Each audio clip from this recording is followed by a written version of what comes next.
Amazon FBA is regularly touted as being a passive income business model that allows you to earn whilst you sleep. And because of that, I get hundreds of emails every year from people wanting to know just how passive it really is and whether it's possible for them to start earning huge sums of money whilst they lounge around on a beach or drive around in their Lamborghinis. As somebody that actively runs a 7-figure business selling on Amazon, I know exactly how much work is required to get to that point and just how passive this business model really is. If you look up the definition of passive income, you'll see it defined as being unearned income that is acquired automatically with minimal labor to earn or maintain. A passive income business can take a long period of work before income can be earned, and it can be a way of creating financial independence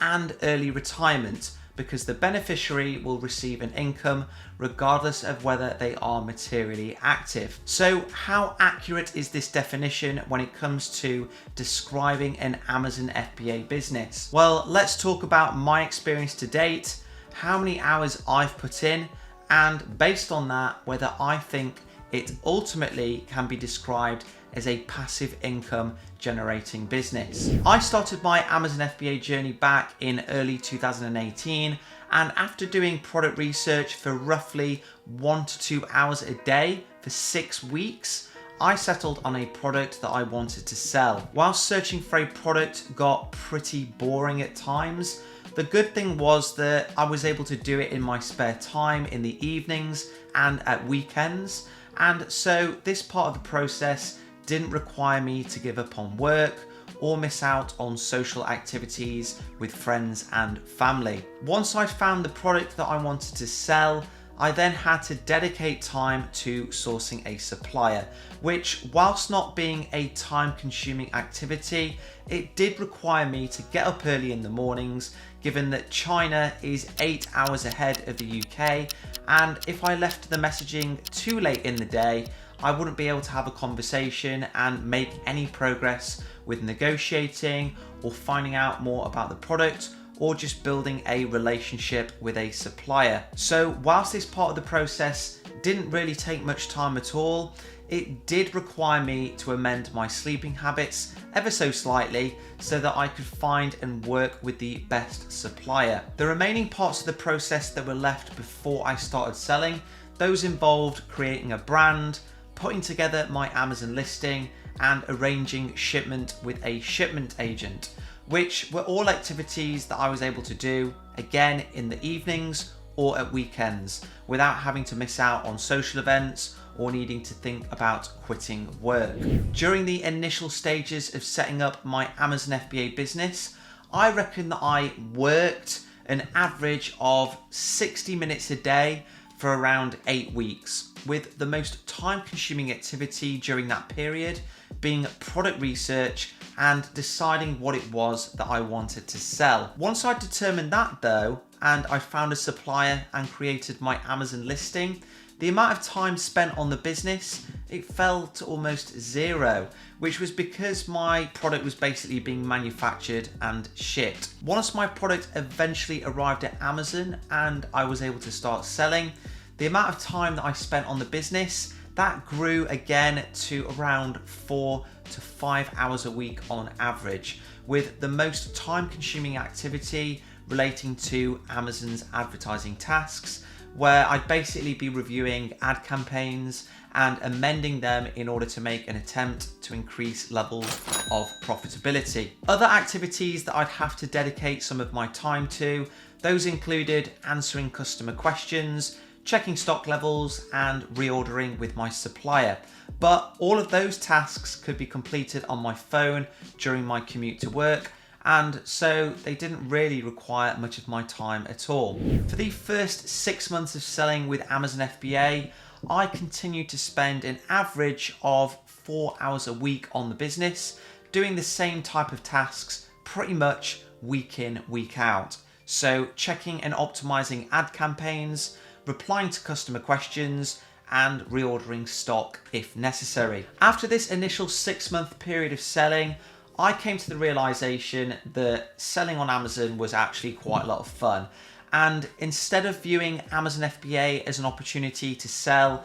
just 1 or 2 products that give you a little bit of pocket money per month, you should be viewing it as an opportunity to create a global brand that generates profits each month from product sales and also grows in value, so much so that one day it can be sold to an investor. Following that realization, I wanted to create an Amazon FBA business that was a valuable business asset. So the amount of time that I devoted to the business, it increased to roughly 10 hours a week, with the majority of this time spent researching additional product opportunities and continuing to refine and improve upon my existing branding. 4 years on, and this 10-hour weekly time commitment to my Amazon FBA business, that has stayed more or less consistent, despite the fact that the number of products that I sell has increased to around 25, and the annual profits that I generate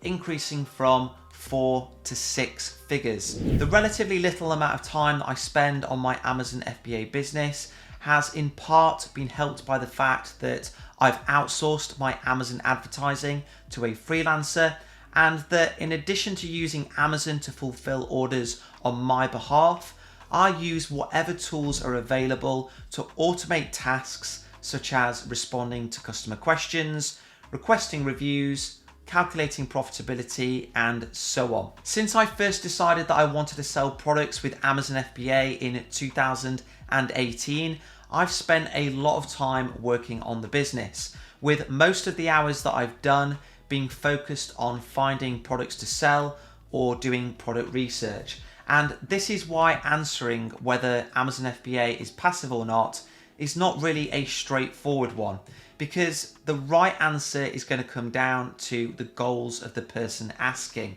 If your goal is to create a brand on Amazon that can one day be sold to an investor, then it's unlikely that you'll be able to sell a single product that receives very limited attention from you and then soon becomes worth millions. In order to do that, you're going to need to enjoy spending time working on growing your Amazon business. And in my experience, this is going to be at least 10 hours of work per week. However, if your goal is to simply sell a product that generates you a couple of thousand in profits each month, just to help you pay your bills or reduce your hours at work and so on, then the amount of time that will be required from you, that's going to be substantially less, likely around 2 to 4 hours per week. Regardless of your goals or how many products you sell or are going to end up selling, I don't think it's fair to say that Amazon FBA is a completely passive business model, because it's never going to reach a point where you dedicate no time to the business at all. With that said though, I do think that it is one of the most passive business opportunities available. And if we flip back to the definition of passive income, we can see that in parts, it does describe Amazon FBA quite well, which is that much of the work is done up front, and it can be a way of creating financial independence. So if you're looking for a business opportunity that requires zero work at all and it just prints money, you might want to reset your expectations, because you're going to be looking forever. However, if you want a business opportunity that offers the flexibility to be run in as little as 4 hours a week, depending on your goals of course, then Amazon FBA is the one for you. Whilst it's not completely passive, it is a business that can be run in your spare time if you still work. It'll teach you a ton of new business skills, and it is a huge amount of fun. What could be better? If you've enjoyed this video and you want to learn more about Amazon FBA, check out my free intro training, which is linked in the description of this video. Don't forget to smash the like button and subscribe for more Amazon FBA related content, and I'll see you guys next time.